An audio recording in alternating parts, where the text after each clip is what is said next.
Hello everyone, নিয়োগ বিজ্ঞপ্তির আরেকটি এপিসোডে আপনাকে স্বাগতম।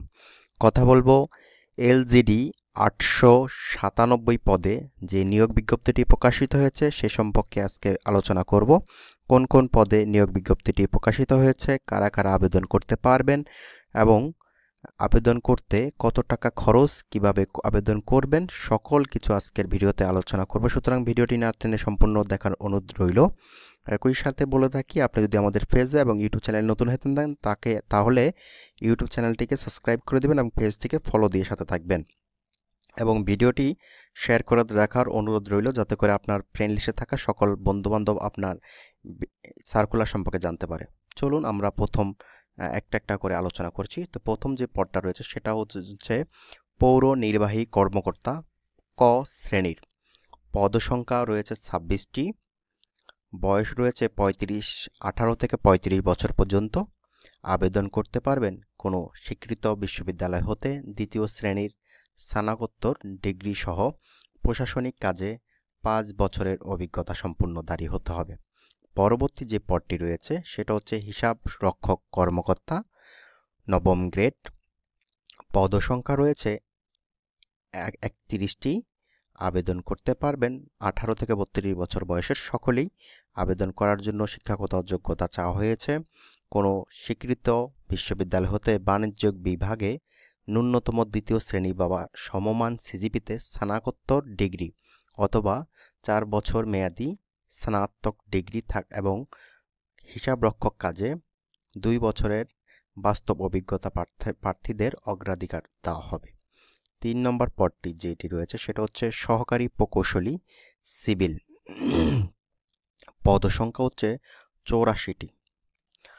আবেদন করতে পারবেন পুরো প্রকৌশলী অর্থাৎ সিভিল প্রকৌশলীতে যারা ডিগ্রি অর্জন করেছেন, যা বিএসসি ডিগ্রিধারী আছেন, তারা সকলে আবেদন করতে পারবেন।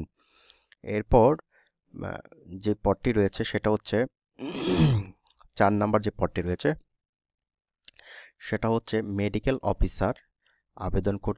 আবেদন করতে পারবেন 18 থেকে 32 বছর বয়সের সকলেই। পদসংখ্যা 177টি। এমবিবিএস পাস, শিক্ষাগত যোগ্যতা চাওয়া হয়েছে এমবিবিএস পাস যারা করছেন তারা সকলে এখানে আবেদন করতে পারবেন। পঞ্চম যে পদটি রয়েছে সেটা হচ্ছে শহর পরিকল্পনাবিদ। পদসংখ্যা রয়েছে 168টি। বিএসসি ইঞ্জিনিয়ার সহ টাউন প্ল্যানিং এবং রিজিওনাল প্ল্যানিং ডিপ্লোমাধারী হতে হবে অথবা নগর পরিকল্পনা বিষয়ে স্নাতক ডিগ্রি থাকলে আবেদন করতে পারবেন। 6 নম্বর যে পদটা রয়েছে সেটা হচ্ছে সমাজ উন্নয়ন কর্মকর্তা নবম গ্রেড। 18 থেকে 32 বছর বয়সের সকলেই আবেদন করতে পারবেন। পদসংখ্যা হচ্ছে 57টি। আবেদন করতে পারবেন কোনো স্বীকৃত বিশ্ববিদ্যালয় হতে সমাজ বিজ্ঞান ও স্নাতক ডিগ্রি এবং অভিজ্ঞতা সম্পন্নধারী যারা আছেন তাদেরকে অগ্রাধিকার প্রদান করা হবে। 7 নম্বর যে পদটি রয়েছে সেটা হচ্ছে উপসহকারী প্রকৌশলী সিভিল 10ম গ্রেড। পদসংখ্যা রয়েছে 77টি। এখানে আবেদন করার জন্য ডিপ্লোমা অর্থাৎ সিভিলে যারা ডিপ্লোমা করেছেন তারা আবেদন করতে পারবেন। 8 নম্বর যে পদটি রয়েছে সেটা হচ্ছে উপসহকারী বিদ্যুৎ। আবেদন করতে পারবেন 18 থেকে 32 বছর বয়সের সকলেই। পদসংখ্যা রয়েছে 122টি। আবেদন করার জন্য যারা ইলেকট্রিক্যাল ইঞ্জিনিয়ারিংয়ে ডিপ্লোমা কমপ্লিট করেছেন তারা সকলে আবেদন করতে পারবেন। 9 নম্বর যে পদটি রয়েছে সেটা হচ্ছে উপসহকারী প্রকৌশলী যান্ত্রিক 10ম গ্রেড। এখানে আবেদন করার জন্য চাওয়া হয়েছে 81টি পদ রয়েছে। আবেদন করার জন্য লাগবে যান্ত্রিক প্রকৌশলী ডিপ্লোমা, অর্থাৎ যান্ত্রিক প্রকৌশলী বলতে আমরা মেকানিক্যালকে বুঝে থাকি, ঠিক আছে। এবং পৌর 10 নম্বর যে পদটি রয়েছে সেটা হচ্ছে পৌর নির্বাহী কর্মকর্তা খ শ্রেণীর। আবেদন করতে পারবেন 18 থেকে 32 বছর বয়সের সকলেই। পদসংখ্যা 20টি। কোনো স্বীকৃত বিশ্ববিদ্যালয় হতে দ্বিতীয় শ্রেণীর স্নাতক ডিগ্রি সহ প্রশাসনিক কাজে বাস্তব অভিজ্ঞতা থাকলে অগ্রাধিকার প্রদান করা হবে। 11 নম্বর যে পদটি রয়েছে সেটা হচ্ছে ক শ্রেণীর 12তম গ্রেড। 45টি পদসংখ্যা রয়েছে। আবেদন করতে পারেন কোনো স্বীকৃত বিশ্ববিদ্যালয় হতে দ্বিতীয় শ্রেণীর স্নাতক ডিগ্রি এবং প্রশাসনিক কাজে বাস্তব অভিজ্ঞতা যাদের আছে তারা সকলেই আবেদন করতে পারবেন। 12 নম্বর গ্রেডের 12 নং পদে যে প্রশাসনিক কর্মকর্তা খ শ্রেণীর গ্রেড 13 আবেদন করতে পারবেন 18 থেকে 32 বছর বয়সের সকলেই। পদসংখ্যা 9টি।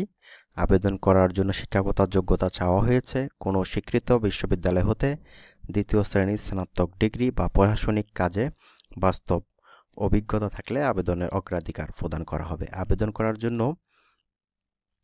বয়স চাওয়া হয়েছে 1/12/2025 তারিখ থেকে, যাদের বয়স গণনা করা হবে আর কি। এবং আবেদন করার জন্য আপনারা যে কাজটা করবেন, আবেদন চলবে 20/11 অর্থাৎ 2025 তারিখ সকাল 10টা থেকে আবেদন চলবে। 15/12/2025 বিকাল 5টা পর্যন্ত অনলাইনে আবেদন করা যাবে।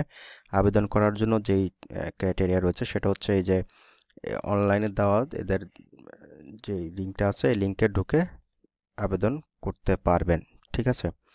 এবং আবেদন করতে পারবেন বিভিন্ন আবেদন করার জন্য যে খরচগুলো রয়েছে সেগুলো হচ্ছে বিভিন্ন ক্রাইটেরিয়া মেনটেন করে খরচ তুলতে। সেটা হচ্ছে যে SMS-এ কত টাকা কাটবে সেখানে বলা আছে, যেমন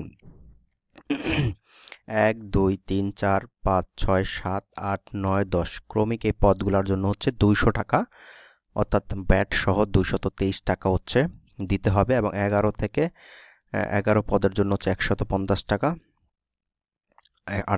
18 টাকা খরচ সহ 168 টাকা, এবং 12 নম্বর পদের জন্য হচ্ছে 100 টাকা, খরচ সহ হচ্ছে 112 টাকা। টেলিটক প্রিপেড মোবাইলের মাধ্যমে হচ্ছে সম্পূর্ণ করতে হবে। করার জন্য যে এই ক্রাইটেরিয়াগুলো মেনটেন করতে হবে। এছাড়াও বলে রাখি, যারা আবেদন করতে পারবেন না তারা আমাদের পেজে অথবা কমেন্ট বক্সে মেসেজ দিবেন। আমাদের পেজে নাম্বার দেওয়া আছে, নাম্বারে মেসেজ দিলে হোয়াটসঅ্যাপ নাম্বার দেওয়া আছে, এখানে মেসেজ দিলে আমরা অত সত্য সাপেক্ষে আপনাকে আবেদন করে দিব। এছাড়াও যে কোনো তথ্যের জন্য আমাদের মেসেজ দিতে পারেন। ধন্যবাদ। আজকের ভিডিও পর্যন্তই। পরবর্তী ভিডিও দেখার আমন্ত্রণ রইল।